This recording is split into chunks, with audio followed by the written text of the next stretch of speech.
I'm not giving up, I'm not giving up, no, not me. Even if nobody else believes, I'm not going down that easily. So don't give up on me. Hey everyone, are you rad for Christ? Fired up for Jesus? Welcome back to another episode of Radical Christianity, the talk show that highlights God in action. I am Drew, your host, and it is rad to have you here with us. Well, folks, today we are talking baptism. It's one of those things that unites us Christians, whether it's sprinkling on the head of infants or fully immersing converts in a pool of water. Me, I've been baptized twice. Trust me, that second one was necessary. Well, one lad has had a hilarious baptism story that made its way to the video streaming website GodTube. Yep, that's a cool site I found. It's a lot like YouTube, but more God and less, well, you and me. So picture this scene. The brave youth had already made his commitment to be baptized, standing proud with his pastor in a pool of water, the whole church looking on, white robes, the whole bit. Yet when the time came for the plunge, the poor chap lost his courage, gripping the glass sides of the pool like his life depended on it. It reminded me of when I tried to bathe my cats. Well, a baptism is the ultimate trust fall. I guess you could say maybe he was a little undedicated. Don't worry, the pastor was finally able to dunk him WWE style and even sprinkled some water on his head just to be sure. That reminds me, in the United States, we no longer use torture techniques as waterboarding. The preferred term now is tactical baptism. Now, only our super fans know this. For our very first episode, we had a house band with two musicians named Chris. And you can guess what we called them. That's right, the christening. We couldn't resist. It's funny but true, folks. And if you stick around, we'll even show you a clip after our interview. You don't want to miss their complete performance with the choir robes. Right? Hey, I got a question for you. What did the minister say when he saw a fish in the baptismal font? Holy mackerel. And then, of course, there's the viral video from a while back of the kid who was so excited to be baptized, he baptized himself before the minister could finish the blessing. Now, that's dedication. I mean, you know what they say. Something must be in the water. All right, here's another question. If Baptists are baptized, does that mean that Protestants are protested? I mean, inquiring minds want to know. Okay, folks, that's enough hallelujah for now. So tell me, are you rad for Christ? Fired up for Jesus? All right.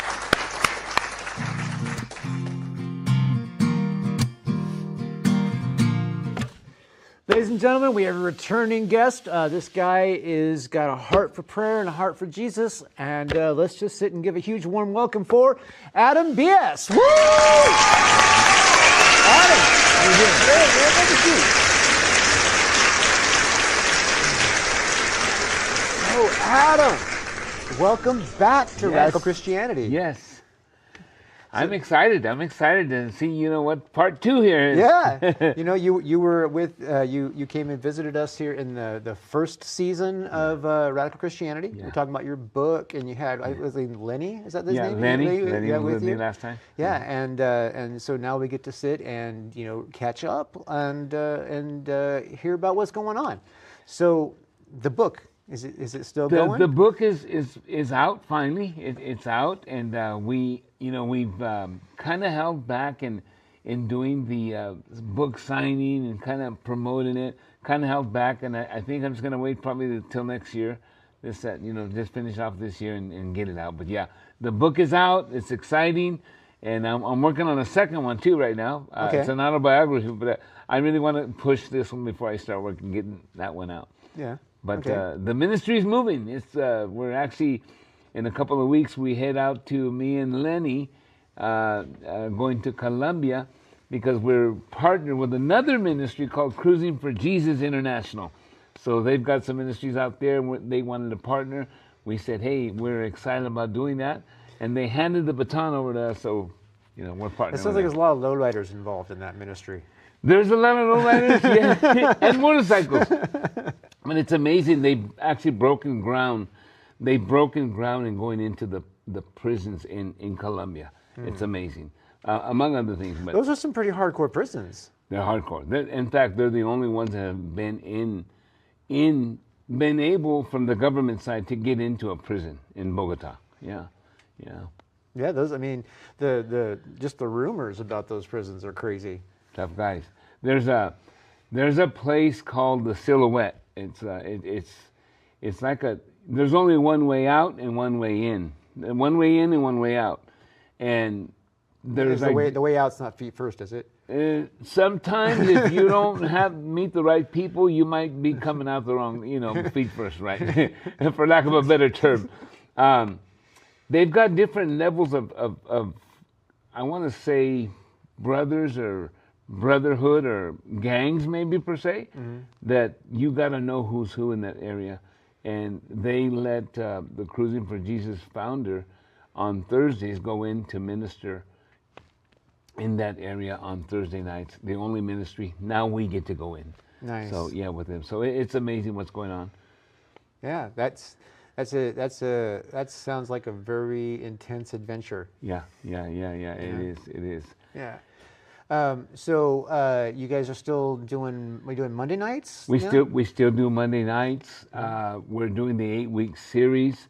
We also do outreach. We also do feeding Fresno. We do that every Wednesday. We do outreaches on Thursday. We go out into the streets and minister into the parks. So we're doing that kind of. And then we're also, like I said, on Monday nights. On Monday nights, we really center on equipping, empowering, encouraging, and engaging the men in who God called them to be. And we've seen these men really grow in that area where they've graduated from the programs they've come in or the church where they're at. They get more involved, they plug in. And our whole goal is for them to be a kingdom husband, a kingdom father, a kingdom, just a man of God in the home with a purpose and goal, just kind of defining things, because a lot of them, I feel that some men, they lack identity, they lack purpose. And that's where we come in. Well, I mean, as a man, it's challenging sometimes. It is. I mean, you want to do the right thing, but sometimes it's hard to do the right thing and get through, I mean, whether the right thing is to just keep your mouth shut at a certain moment, when you're talking to your wife, or sometimes yes, dear is better. Yeah. Yes, dear. Right, in a good tone, doesn't sound snarky or sarcastic. Yeah. Sometimes that's the best answer. But it's really challenging for men. I mean, and then here's the most important thing about all that, especially men with families, is that if the father goes to church, statistically, it's more likely that his whole family will also become church regulars for their entire lives. Right.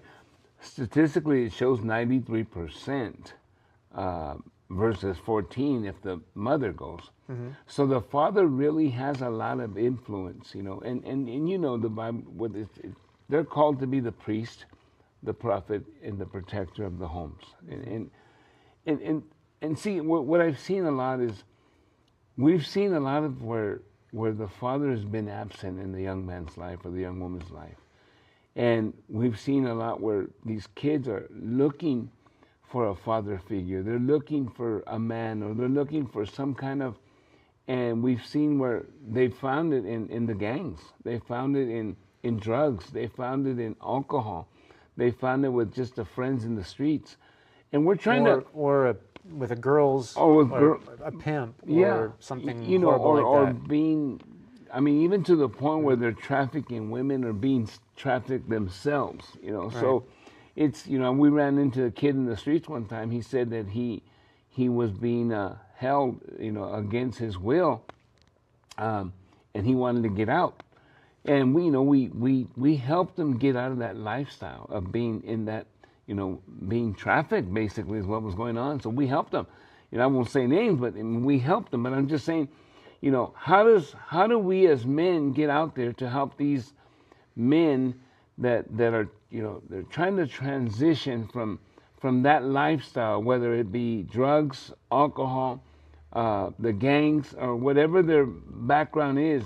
Sometimes they were born with just kids, kids that didn't have responsibility. Their mom and dad gave them everything. They kind of enabled them, though, Drew. Right. So now they're faced with having to make life decisions. Now they're faced with addiction. Now they're faced with some of these kids, these men now, I won't even say kids, they've come in where they've had overdoses, 2 or 3 of them already. So those are the kind of men that they're basically lost men. And they need, for us, we look at it this way. Prayer is a lifestyle, Drew.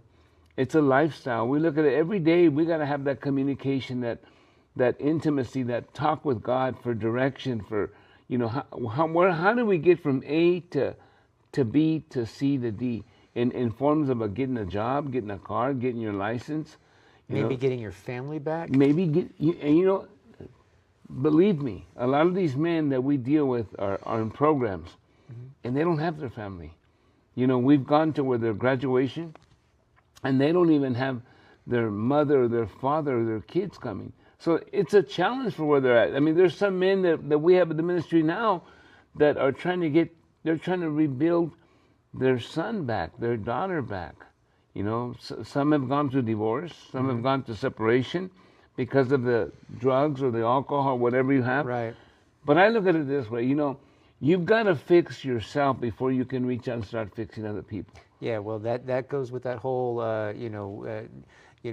don't pick out the speck in your neighbor's eye when you still have the plank in your own. That's right. You got a big old log. You got a big old telephone pole right here in your eyeball, and you're over there looking at that other guy. You're right, and seeing these men, like I said, it's important. There's a lot of things that are permissible, but the Bible says not everything is beneficial. You've got to be careful where who you're with, what you're doing, who you're around. Yeah, not everything's necessarily a sin, but doesn't mean it's God glorifying. Yeah, it's not God. And some guys, they say, well, if I drink, am I going to hell? Well, you're not necessarily going to hell, but what about the person that's dying from alcohol abuse? What kind of testimony are you giving him? Yeah, when are you choosing to drink? You know what I mean? And what's your purpose before drinking? Exactly. You know what I mean? It's like you can analyze it like that if you want to dig deep, but in fact, we were just talking about that in the last interview. It's like one person's sin may not be the same for another person. Yeah. You know what I mean? But then Paul talks about eating meat. Yeah. Right. He said, I can relate that to that analogy very well, because Paul will say, well, if you eating meat is going to cause your brother to stumble. Right. Right. You got to. Let me make sure this phone is off. So it doesn't ring. I'm sorry about that. But exactly. So like I said, where the Men of Prayer is today, I've been going around ministering a lot myself. Going like this. The 14th, we founded a ministry called Men of Dunamis a year ago, and they actually called me to initiate the first time they did it. It was last year in November, and I'm actually going back to speak again to challenge them, and I'll be sharing some of my testimony. Where I've come from is just from what I'm doing today, and where I'm at today, and what I was doing 30 years ago. It's like, how did that happen? And it's only God, Drew. I mean, it's only God. I had a praying mother that this woman just did not give up, and that's why I say, people today looking at this interview, they just don't give up on prayer. I just want to say that with all my heart, don't give up on prayer. Whether it's your family, whether it's your wife, it's your husband, whoever. Maybe you're just facing an addiction, or there's chains, or you're being, you're broken because of rejection, or you just feel like you're lost. Don't give up on who created you. He loves you unconditionally, and He wants you to come back. He's like the prodigal son. When he was far off, spent everything in this country. He spent everything, Drew. He was done. And he was eating. He was about to eat what the hogs were eating, and he looked and he goes, how many of my father's men are eating good, my father's servants are eating good, and I'm just here. What, he humbled, at that point he humbled himself, Drew. Mm-hmm. And sometimes, we just have to humble ourselves, come to knowledge, come to senses, the Bible says, and realize, I've got to just say sorry first to God and my dad and say, you know what, Dad, I was wrong. You know, I should have took your instruction. I should have took your experience that you had in life. But I wanted to do it, you know. And I've got a daughter right now that I'm dealing with where it's like, Dad, you know, I think I'm hard-headed and I want to learn for myself. I go, well, how's that going? Yeah. How's that been working out for you? How's that been working out, you know? And oh my God, I've got 6 girls and 1 boy, you know, and fun. It's not been easy. It's not been easy. It's a challenge. It's a good workload, you know. But I want to say, yeah, no, Men of Prayer is, you know, we took a slight stop in the Women of Prayer, but we're praying. There's a woman that may be coming back, but we haven't done that for about, I want to say 3-4 months now. But we may be coming back with Women of Prayer. But it's we see a lot of things going on for 2025. It's going to be a good year. Yeah. Yeah. I sure hope so. You know, these last few years have been pretty rough, pretty rough.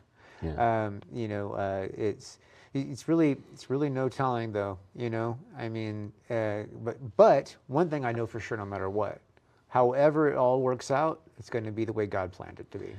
You know, I've always, Isaiah 50:20 says, what was meant for evil, God turned for good. Mm-hmm. So like I say, you know, I tell people again, you know, whatever that misery, you know, God will turn that misery into ministry. He'll turn that mess into a message. Don't ever give up. Don't ever give up. You know, hey, my mom never, you know, that woman, she prayed for me. She never gave up for me, and look where I'm at today. You know, I tell people today, I would rather have 3,000 problems with God than 3 problems without God. You know what I mean? Because I know that He's going to fight for me. I know that He goes and he fights my battle. He advocates for me, and He takes over what I can't do. And that's the God we serve, Drew. And, you know, best decision I ever made. I made a lot of good decisions. I made a lot of bad decisions. But the decision I don't regret is stepping into the obedience of, you know, having a relationship with God. Yeah, I actually say that almost every week on my show when I'm wrapping up, is like, you know, a relationship with Jesus Christ is probably the one decision that you won't regret. That's right. That's right. I don't regret that. It's the best thing I've done. You know, I look back at everything. You know, I look back at my family, the family situation, the business, the ministry, the people I know, and you know, it's funny. As I've gotten older, I won't say age. As I've aged, okay, I've noticed that my circle has gotten smaller. You know, my circle of influence, my circle of friends. But I've learned to love harder now in that circle, and a good circle to trust. I can pick up a phone and call that mentor of mine or that brother that I trust, and say, you know, hey, pray about this. I'm going through this situation. You know, at the end of the day, we're human. We're real. We have feelings just like that brother or that sister or that family or that businessman over there, you know. And it's not, at the end of the day, it's not about money. Money's good. It helps you pay your bills. It gives you relief. But it doesn't do everything. You know, at the end of the day, we just want to have a good, genuine peace and a good hot cup of coffee. Yeah. You know what I mean? Well, you know, money is one of those weird topics for me. Yeah. Because I've never been a person to love money. Because I was raised in the 70s as a small child. You know, Right. I was born in the early 70s, so I got to see the transition between when greed was like the worst thing you could assign to somebody. Wow. You remember? Yeah. I mean, I know you were there. Greed. It's like oh, you're greedy. Yeah. I know. You know what I mean? That was like know. the worst thing you could tell to somebody. I know. You could call somebody a pedophile, and it would be less offensive than calling them greedy. Right. You know what I mean? And then in the 80s came, and suddenly greed was no longer a bad thing. And then over time, it's like, you know, and you can just see how the devil has worked in there. And, you know, it's like you want to tell everybody. You want to tell everybody. The love of money is the root of all evil. It's money. And, you know, there's nothing wrong that Drew can make money. It's if you put it above God. It's the love of it. It's the love of it. Yeah, you know what I mean? The money, idol of it. Yeah, when you turn money into something that is more important than anything else, or is something that I don't know. The only way I can say is the love of money, because even if in your own mind and your own heart, God's more important than your pocketbook. Yeah. You know what I mean? But where are you defining that? You know what I mean? Because I mean. And sadly, it's like, you know, there was in my church this weekend, I've never witnessed the greatest act of forgiveness. A man, I don't know if you've had him on your show, but maybe you should. His name is Lodo. Yeah, we had Lodo on. And Yeah. he was doing a testimony about stories.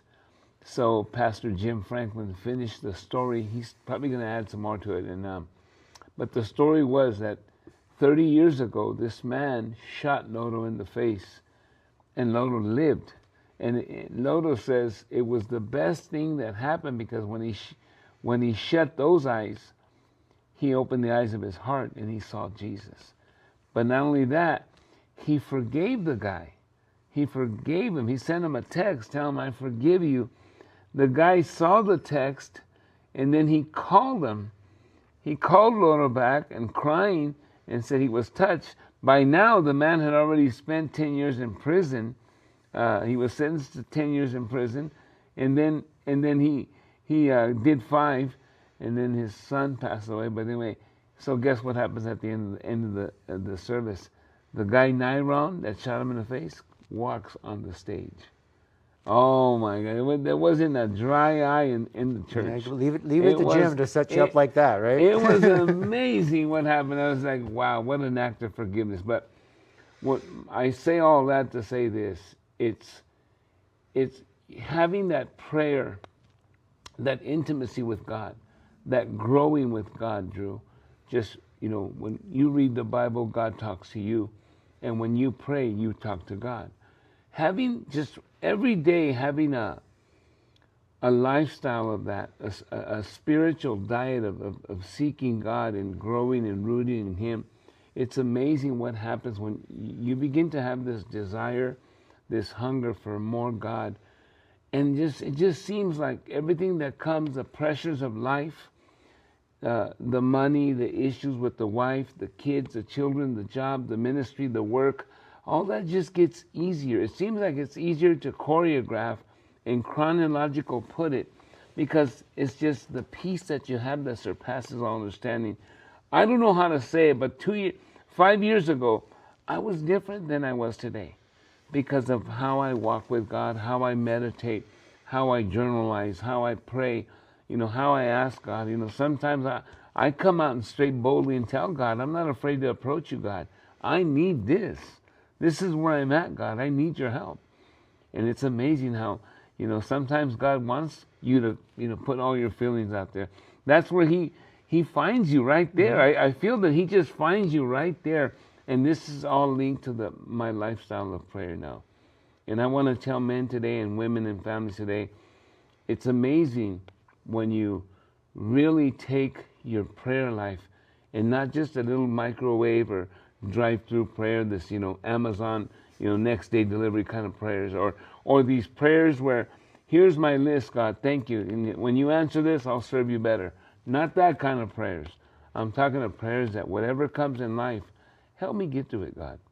Good, bad, ugly, or indifferent. And that's kind of what we're directing the men, helping them. You know, I tell the men, we reach one to teach one. But mentoring is so critical. And I say this because I never had that when I was growing up in my walk. I want to say the first 15 or 12 to 15 years, I didn't have that critical mentoring or having somebody have told me accountable or disciple. I didn't have it. I had a pastor, but I asked myself, why didn't I understand? And it was, my walk was difficult. And I see men today that are in that stage right now. They're there, and they're struggling. And a lot of them are coming to church, but they're in a backslidden state. And how do I know? Because they come and tell me, I'm struggling with this, Adam. I'm struggling with this. And they're telling my group of mentors, I'm struggling with this, and I'm struggling with this with my wife and with my kids. And, you know, it's those kind of situations that we're dealing with today. But again, like I say, it's how important is your relationship with God that you could talk to Him every day about what you need, you know, in your emotional life, you know. Right. How important is it? And that's where we're at today. Yeah, I mean, teaching men to drop their guard and be honest and be vulnerable. be vulnerable, you know what I mean, is a good step for fellowship. Yeah. But that vulnerability, you know, I've seen it firsthand that it's easier for guys to, you know, when they're just guys hanging out. Yeah. You know, they bond. It's easier for them to be vulnerable with each other first. Yeah. And then they can surrender to God. Yeah, I've seen that. And you know, you're right. You're right, because we, you know, like we do these 8-week series where it's called Mighty Men of Prayer series. And we notice as we sit these tables around, we have 6 to, well, sometimes we go 5 to 6, sometimes 7 to 8 people per table. As I go around, I'll sit down on these tables and I'll hear what the men are talking about. Man, it's like, wow, these men are breaking some real bread right here. They're cooking some real cookies here. You know, they're baking some good cookies, because there is so much, and they'll get out of this 8 weeks and say, you know, I'm so excited and happy that I've never had something like this. And it was just me and you and John and Rick sitting down and talking about real life issues. Right. And addressing them with prayer and being able to say, you know, and like I tell men, whatever happens here at Men of Prayer on Monday nights, it stays here. And it honestly does. I mean, you know, nobody goes out and says, hey, you know, Drew told me he was going through a problem with his wife. We don't, you know, it's not about that. No. We really do pray and hold that honor, that badge of honor with these men. It's amazing. It's great, man. I'm so glad things are going good, man. Yeah. Man, this time has just slipped right by us, man. I'm like, It has. When was the last time I was here? It was probably about 10 months ago, something Was like it? that. Yeah. Probably, no, maybe a year. I don't know. Close to a year, something Yeah, like that. close I mean, to a it year. was right in the middle of season 1. Yeah. Yeah, and we're just past the middle of season 2, Okay. so yeah. Yeah. It's been a while. Yeah. Hey, so you have, you're saying Mandy? Or no, Mandy was helping you? Cambria was helping you? Cambria is our tech volunteer right now. We have another guy named Dave that also does tech volunteering, but he's not here today because he's having a root canal. But she mainly focuses on cameras, is like her main responsibility. And you do this. Yeah, I do this. I do a lot of this stuff that kind of holds it all together. You know, how you say, a jack of all trades and a master of none. And anything that anybody else doesn't do. kind of, don't they call that the janitor? Janitor, yeah. Yeah. Me too. The unpaid janitor. Yeah, that's it. You know, we run a business called Ag Personnel, so I do the consulting, and I give a lot of my opinion just because of my experience. I've done it for almost 37, 38 years now. So my daughters kind of run that, but I'm kind of behind the scenes, just doing the day-to-day in the background. And I just make sure that things are float okay. So, you know, that's what kind of subsidizes or supports Men of Prayer. You know, we really haven't done fundraisers or outreaches or stuff like that. You know, I haven't done any major fundraisers, No. but I have been on the phone, and I've gone to try to meet with people, and I've talked to people, and I've, you know, tried to do everything I can, and I can't get myself those meetings with people who can write the big checks. Man. No. How have you done it? You know what, I've Up just, there, huh? yeah, Miracles. I mean, yeah, Miracles, signs, and wonders. exactly. Yeah, So yeah. I just basically, we're operating on a very, very, very small budget, yeah, extremely small. You know, I mean, you know, and when the money's not there, you know what I mean, from a donator, you know what I mean, and we get small donations, you know, but when the money's not there, it comes out of my pocket. It's got to, well, actually, or on my credit card, so, which is, you know, but because it's got to happen, you know. I mean, it's a lot of people don't understand. So I mean, you know, so I understand where you're coming from on this. Sometimes you know, God tells you that He wants you to do something, And if you go through the diligence of making sure that it was actually God telling you to do it, like me, who said no for a long time, then I mean, it's like God said, do this, and you just gotta. And it's God telling you to do it. Yeah, and you gotta be faithful, because telling no to God is just dumb. No. It's like Jonah. You're running. Right. You're running, and Jonah had to go to the belly of a whale. Yeah, God will make you smell like fish. Yeah. And then he'll spit you out right in Nineveh. Yeah, he'll get you there. Yeah, he'll get you there. Yeah, and and he was angry when he did it, because he didn't like them. He didn't like those. And it's funny how we can like Christians that like us, but what about the ones that don't like us? They're evil and wicked. You know what? That was the whole story. Liking them and loving them are two different things. True. You know what I mean? You don't have to like the people that hate you, but you do have to love them. Love your enemy. Mm-hmm. Liking and loving is two different. That's right. He did not want nothing to do with them, and God's saying, "I need you to go preach to that city." It was very evil and wicked city, and he didn't want to do it. He didn't want to. But he had to go back. God put him in a real bad situation. Yeah, allowed him to. Jonah is definitely the best example of unwilling servant. Great story. Great story. It is. Yeah. Yeah. Someone needs to make it into a movie. That'd be great. You know what? You're right. Yeah. How come they haven't? Because let me just tell you, it is really hard to get funding for any kind of Christian project. Really? Yeah.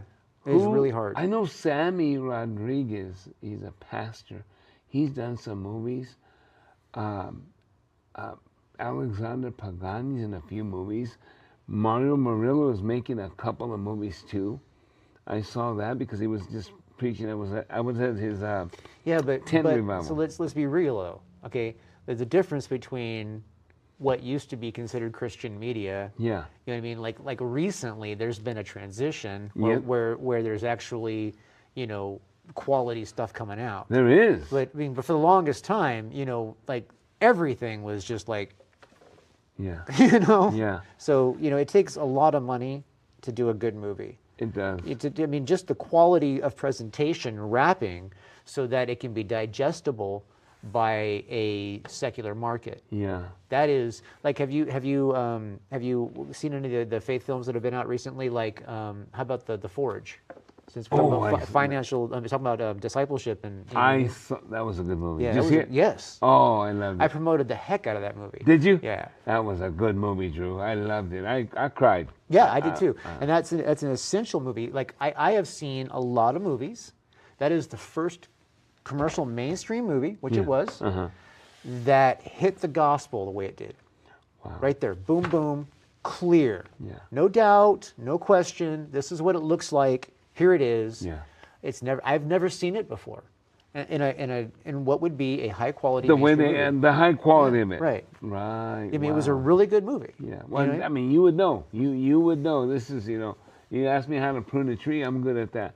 But I mean, when it comes to this tech stuff like that, no. Yeah, really, that was. Yeah. Oh, it was a really good movie. It was well done from end to end. I could point out some things, but I could do that with almost any movie, right? Yeah. But it really had a clear gospel message, a clear reason why you need Jesus, a clear reason why discipleship is important, what it looks like to disciple. Yeah, the way they did that. What it looks like to pray for somebody and God move. Yeah, the way they did that mentoring and all that, that was neat. What about his mama praying for him? Mama and her friends. Yeah. All, you know what I mean? The older lady, remember the older lady? Right. That was amazing. It was just, Have you seen War Room? Because if you see War Room, you can connect that older lady to all that, because that was an older version of that same. Okay. I've seen it one time. It was good. War Room is good. Yeah. Yeah, and then there was one. Well, what was that actor? I forget his name. The actor in War Room.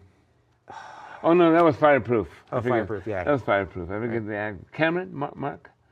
Who was that actor? Yeah, you're talking about Kirk Cameron. Kirk Cameron. Yeah, that's Fireproof. He was the one in Fireproof. Huh? Yeah.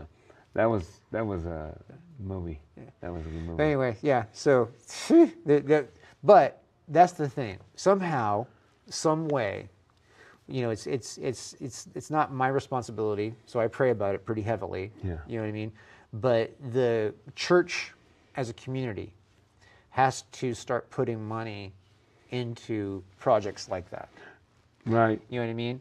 Because here we are, right, where there's companies that are throwing millions of dollars, in some cases billions of dollars, over toxic ideas they want to get out there in the mainstream. Right. I mean, I'm not going to go down the list, Right. but we could list a whole lot of different toxic ideas that are bad for the individual, bad for the church, bad for the community, and they are promoted as if they're normal and healthy because of the way that billions of dollars feed that into media. And there's a lot of media companies that is part of their agenda. And the only way we can push back on that is to put money into projects so that because it's not just about creating a project. Like what we do here, we do on a shoestring budget, right? Could you imagine if we had a real budget and were able to actually do a full-scale show? Yeah. And then had the marketing dollars I know. to do it, to market it properly? To market it, to create a brand too, you know what I mean? I mean, Even sure, even it's a like, brand. you know, God takes the credit, you know what I mean? It's like we wouldn't be able All to do glory any to of this him. without God. Oh yeah, all glory. But I mean, but you know what? The church itself needs to step up and give the money in place so that God can take it all further. You know? Yeah, I know. And it's kind of hard to convince, because it's not. I mean, here's the thing: the easy people to convince are the people that don't have it to give. I know. It's easy to convince them. I mean, you know, it's like I have had people give me more money as part of their personal wealth, right? Like $20, $40, $100. Yeah. For some people, they're gonna feel that during their month. Right. You know what I mean? And then there's people out there that could cut checks for $1 million, And never blink an eye. and it'd be like a cup of coffee. Yeah, yeah. You know? It wouldn't even, it's- And where are those people I know. for the church? And you know, and it's funny, Drew. Well, it's ironic that they're out there. No, they're out there, but And they're just not putting money in. well, the thing is some of them are out there. They're putting money into other things where maybe they're just feeding a man for a day instead of teaching him to fish. You know. Yeah. I mean, I'm in favor of supporting the homeless, but I think that if all we focus on is feeding the homeless, right, then we're just giving a man a fish. Yeah. You know. Yeah. You should teach them how to fish. Teach him how to fish. Right. So yeah, sure, feed him while you're teaching him to fish. While you're teaching them. Right. You know, but don't neglect the teaching the fish part. But like, you know, now there's one young gentleman that I took home one day from Monday night, and he was saying, yeah, they're doing drugs when I get there. There's drugs, you know, they're doing them. They go out all day, they do the drugs, and they come home, and if they tested them, they're all going to test dirty. And I said, well, what's the whole point? You see what I'm saying? I don't get it. So they're pulling them off the street, but just so they can sleep, they still go out, do their thing, come back and sleep in a house. That is. I don't get that. A lot of the current missions are designed that way. Yeah. It doesn't make a whole lot of sense. It's, I don't know. And then and then there's a lot of great ministries where like they feed the homeless, they make sure they eat, you know, they give them a little something. Right. You know what I mean? They will maybe, you know, make them listen to a sermon before sometimes, something like that. Right. But to me, that it seems like that's just a Band-Aid I know. on the problem. I know. You know what I mean? Sure, they might be getting Jesus, you know what I mean? But, you know, it's like, is there more that you can do? You know what I mean? Is there, you know, and then here's the thing is like, there probably is more, the people that are willing to do the work, but they probably don't have the funds to do it right. Which is another issue. Right. But they have the funds to buy the food.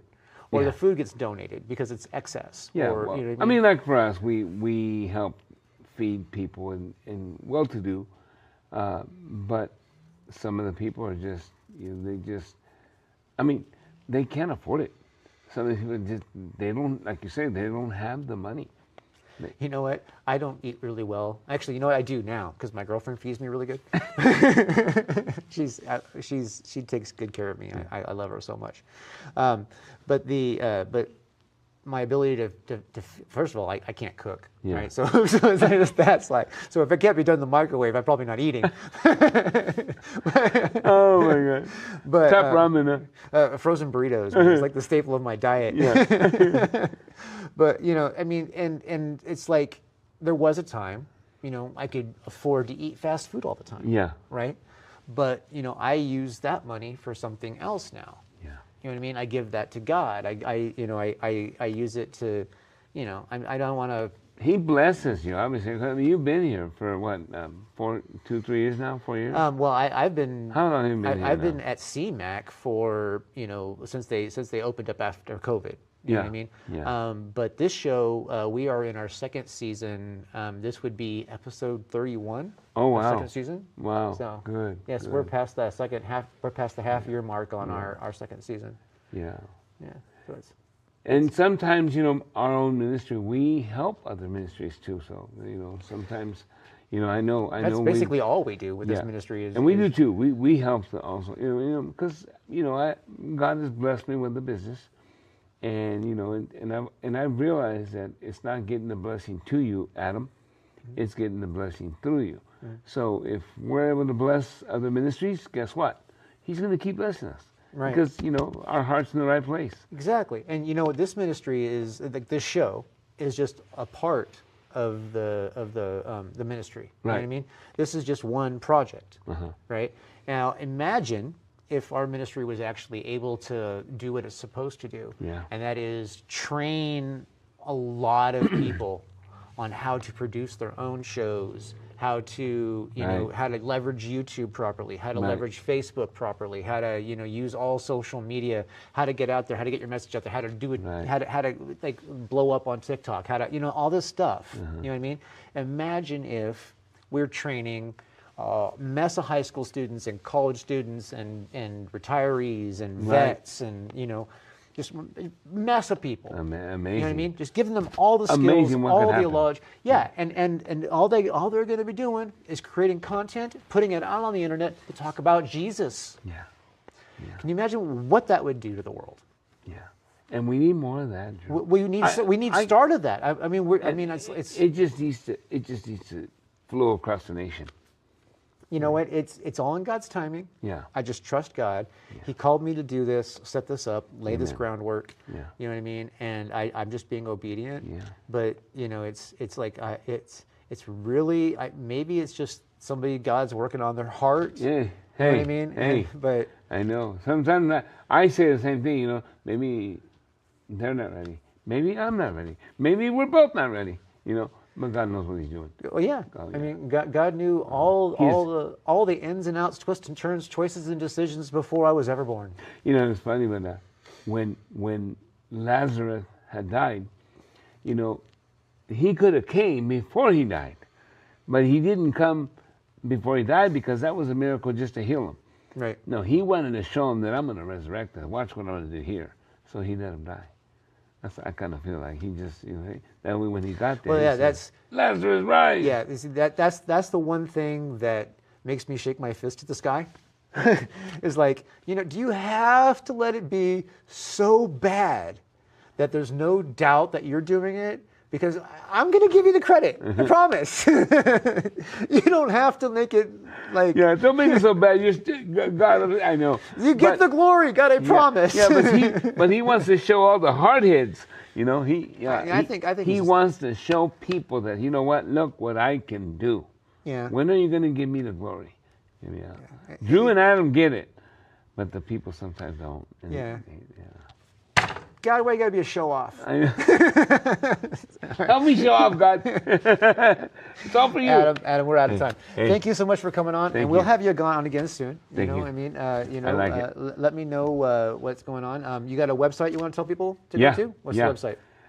Well, it's actually I do the YouTube channel, so maybe we can do that, or I can do a Facebook too. Okay. Okay, so YouTube, but I can give you the details on All that. right, you text it to me, and I'll try to put a link out there or on the Yeah. description. How or something. soon can you have this ready? Oh, this will be out Thursday. Okay, Thursday? Yeah. Awesome. All right, man. Maybe I'll take a little picture when you're Yeah, done here. definitely. Okay? All right. All right. Thank you. Thanks, brother. Hey, we do have that saying when if you're definitely rad for Christ, Yeah. you're definitely fired up for Jesus, And we love to see that here. Amen. God bless you. Amen. Thank you. All right.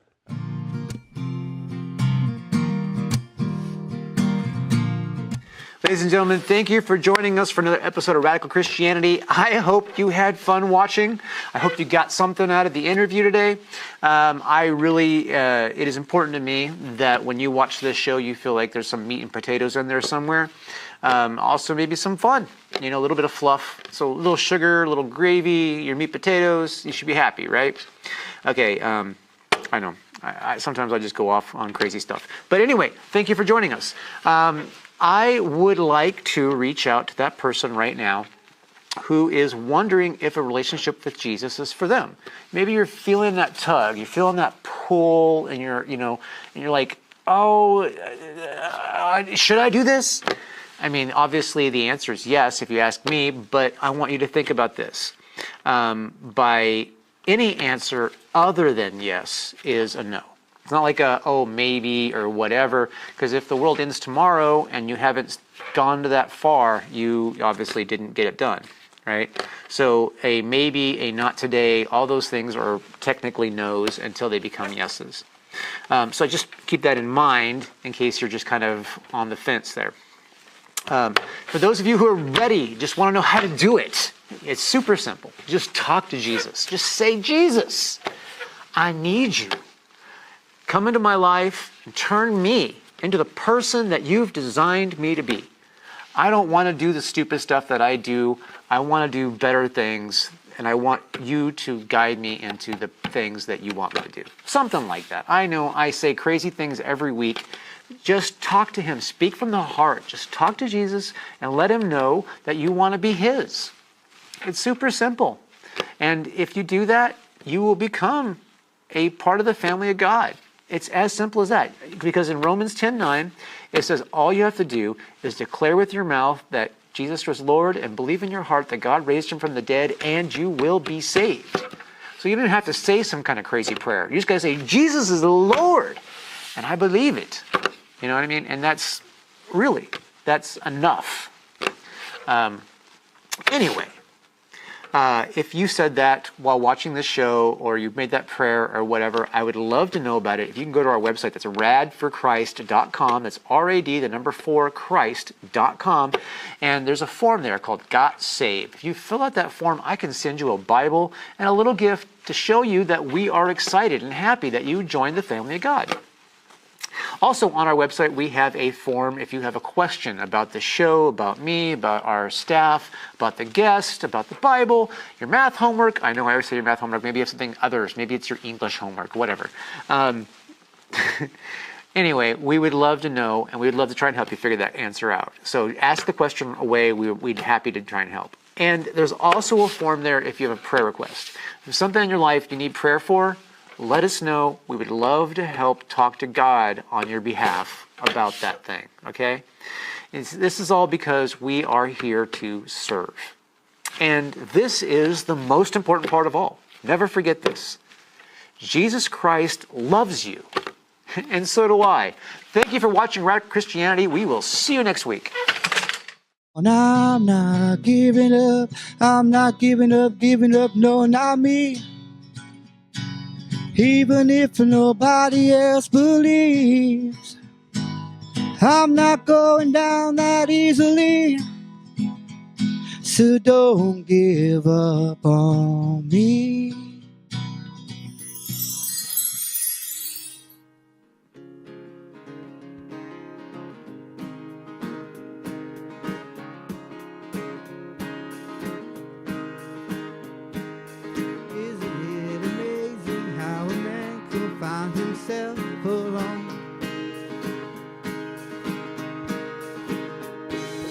Fall into a darkness for an answer that he's never known.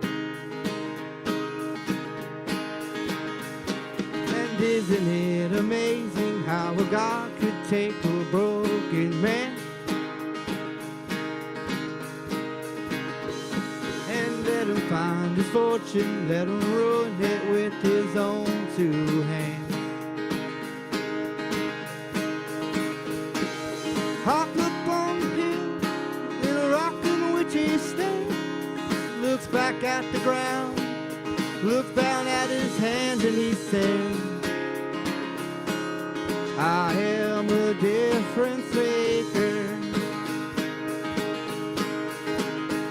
'Cause I am a difference maker. Oh, I am the only one that speaks to him, and I am the friendliest of friend of God. 'Cause I am a difference maker. Oh, I am the only one that speaks to him, and I am the friendliest of friend of God. I am on the fence about nearly everything I've seen, and I have felt the fire, been put out by too much gasoline. We are strangers passing through, place in time and afternoon. Life is but a vision in a window that we're peeking through. Helpless conversation with the man that said he cares a lot, until passive confrontation about who might throw a punch or not. We are all transgressors, we're all sinners, we're all astronauts. So if you're beating death, then raise your hand, but sit down if you're not. 'Cause I am a difference maker. Oh, I am only one that speaks to him, and I am friendliest of friend of God. I am a difference maker. Oh, I am only one that speaks to him, and I am friendliest of friend of God.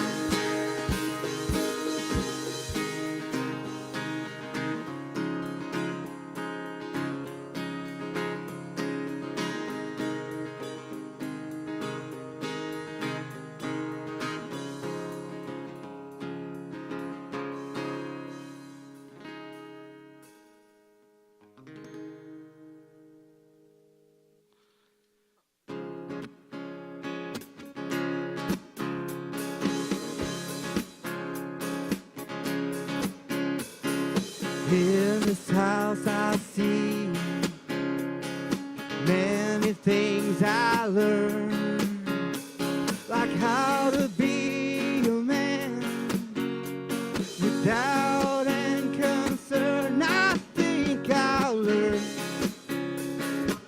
I think I learned.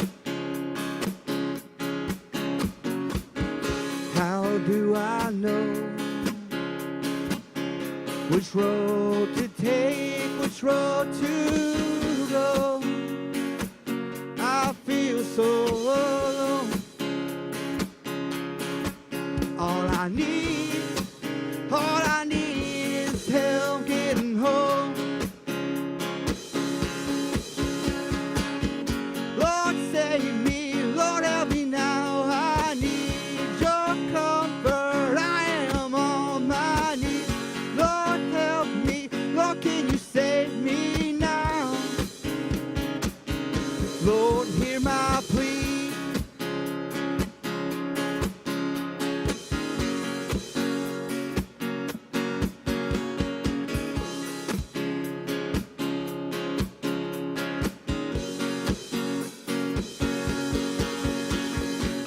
I'm wandering down this road, this hill's got me so that I'm losing control of my mind. I need you, Lord, right by my side. I'm here now, feel so free. I know that your word, Lord, blesses me. I know I can fly. Lord, save me, hear my plea, and I know you are right by me.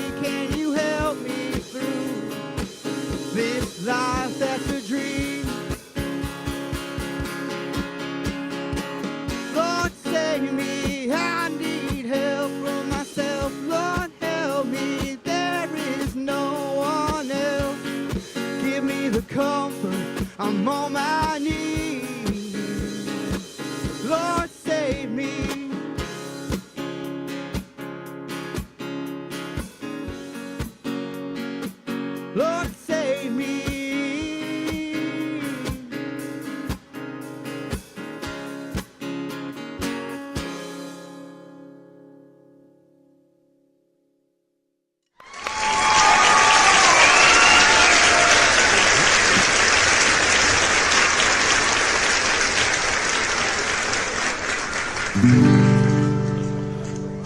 Beyond these four walls, you are mighty.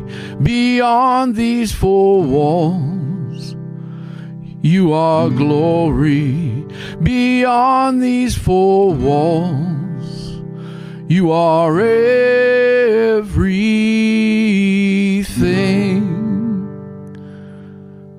Beyond the four walls of this church, you are God Almighty. Every song I sing, every breath I take, everything I see, you are God. You're in everything. You are God. I want you to be seen. Beyond these four walls, you are mighty. Beyond these four walls, you can use me. Beyond these four walls, may I spread your glory. Beyond the four walls of this church, we live in your glory each day. Every heart that's touched, every life that's changed, every soul that is saved, you are God. You're in everything. You are God, and I want you to be seen. Beyond these four walls, you are mighty. Beyond these four walls, you can use me. Beyond these four walls, may I spread your glory. We spend far too much time in a building, and we've bottled up much of your love.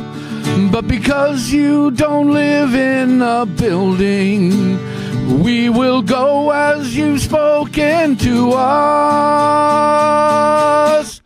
Beyond these four walls, you are mighty. Beyond these four walls, you can use me. Beyond these four walls, may I spread your glory. Beyond these four walls, you are mighty. Beyond these four walls, you can use me. Beyond these four walls, may I spread your glory.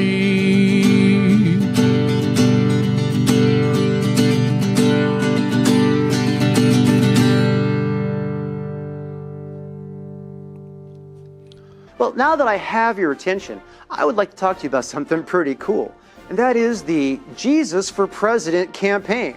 Yes, Jesus for President. That's no joke. It is actually a thing going on right now. This movement is to draw attention to fellow Christians about how they have been putting politics above their religion. And that's not a good thing, right? We've been seeing division in families and community and even in marriages. And we can stop that right now. The way that we stop that is we realize that we are only in this world. We are not of this world. Our home is with Jesus Christ, and our mission on this planet is to spread the love of Jesus and try to get people to also join us in heaven someday. Now, what the slogan is for the campaign is pretty simple and it's pretty memorable. And so listen carefully. When you accept Jesus Christ into your heart, you make him resident. but you need to make him president, okay? When you make Jesus the president of your heart, he will influence your decisions and